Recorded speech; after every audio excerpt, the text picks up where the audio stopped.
Hello everybody, welcome back to another episode of Prehistoric Speculation, where this week there has been a whole bunch of news for Jurassic World Evolution 2, and I just want to recap all of that in this quick 5-minute video, because quite frankly it's been overwhelming this week. There's been tens of hours of footage from YouTubers, there's just so many new animations and new dinosaurs and new stuff to go through, but before I get into it, please remember to leave a like and subscribe, and also if you haven't already, remember to join my Discord. The link to that will be down in the description below. So please go do that, it's a great place to be, I'm sure you'll love it over there, and yeah, the more the merrier. So, I'm going to start with the least exciting stuff, ramping up to the most exciting stuff we've seen this week. Starting with the least exciting thing, which is really bizarre to be saying, the least exciting thing is that we have had 11 new confirmed returning species this week. 2 of these species are brand new aquatic creatures that we haven't actually seen, but we do know they are coming. 9 of these species are just returning ones that are going to be coming back from the first game. Keeping in mind what some of these species are, it does seem unlikely that we'll see many creatures cut from the first game. There's a lot of these, some of the more unpopular ones that we won't expect to see, but they are still in, sort of implying that they are going to be pretty much bringing all of the old dinosaurs over. Also, sorry if I sound a bit ill in this video, that's because I am ill, so yeah, sorry about that, but yeah. So, the 8 returning dinosaurs, the Dilophosaurus, Suchomimus, Crichtonosaurus, Gigantspinosaurus, Apatosaurus, Chunkingosaurus, Indoraptor, Mamentriosaurus, and Troodon. These have all been seen in the research options in the new Chaos Theory gameplay by loads of YouTubers. The Indoraptor was seen in one of the dislikes of the VELOCIRAPTOR, I think, and we did actually get to see a couple of these in-game. We got to see the Suchomimus in-game, and we got to see the Dinosaurs in-game as well. I'm really hyped about the Suchomimus being back. As some of you will probably know, it was by far my favourite dinosaur from the first game. Although the skin seemed to be changed a bit, the model is relatively unchanged, and it still looks really cool. So yeah, good job to them for that, for not kicking out basically a fan favourite at this point. Now, the 2 new aquatic creatures are the Leoplorodon and Elasmosaurus. These were both revealed in a Rich Newbold interview by some small YouTuber, I'm not too sure of the name. But yeah, these are 2 new creatures that have been announced. Both of them are really hyped up creatures. People love the Leoplorodon and people love the Elasmosaurus, so now that we know both of these are coming, that's really cool. Also, that brings our total number of species up to, of aquatic species, up to 6 base game species. That's not including the Atombosaurus, because that is obviously a DLC creature.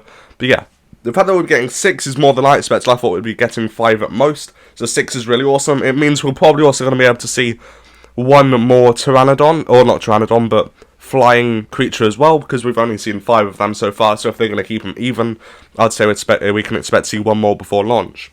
Now, moving on to the next most exciting thing, this is seeing how Chaos Theory mode works through all of the new gameplay which we've seen, which has all been filmed in Chaos Theory. I didn't get to play this, obviously. I don't think that's much of a surprise as that. I'm nowhere near as big as any of the other YouTubers that did, but yeah. So seeing that new gameplay, we got an idea of how Chaos Theory would work. It works in a very similar way to the extra campaign DLCs we got in the first game. With Return to Jurassic Park, you just build a park in a different theme, and you have some specific goals to do, like get guest comfort up to a certain degree, and all of that stuff. We get some of the legacy skins as well, as they airdrop the Bull T-Rex and the Doe T-Rex into the amphitheater, which doesn't really do much, it's just an enclosure. I thought maybe they'll do something cool with it, but it does just seem like a set piece. Either way, that's fine. But yeah, it doesn't really seem like anything special to me. Obviously, it's going to be pretty cool, because you're getting to go back and see all of the JP3 era buildings. They're not actually the same as the Jurassic Park era buildings, which I thought was really interesting. Which means that we've now seen 4 different variants.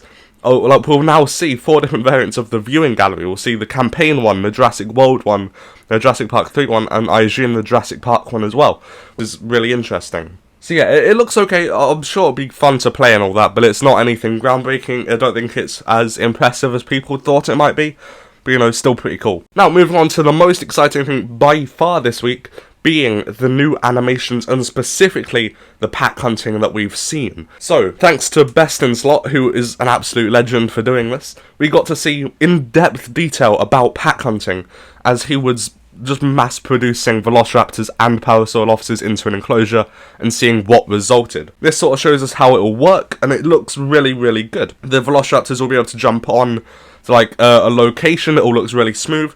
It will sometimes, the Parasaurolophus will sometimes kick them off. Sometimes it'll even give them a little kick to the face when they try and get back up.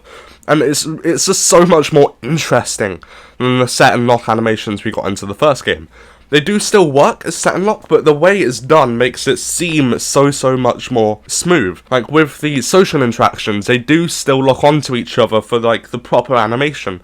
However, the actual getting into that place is much more natural, where instead of two dinosaurs walking up to each other and then doing some roaring or whatever, they'll start walking beside each other, and then at some point, without even you noticing, they'll lock into the animations and they'll do maybe like a little play fight with the T-Rexes or something. So that's basically how it works, but again, it looks really awesome. I'll be making a video on what sort of dinosaurs can pack hunt later on in the week, and so yeah, keep an eye out for that, and if you want to see that, subscribe. And with that, that brings us to the end of this, probably a bit longer than 5-minute news recap, because there has been a whole lot this week, but yeah, that's about as short as I could make it without missing out too much information.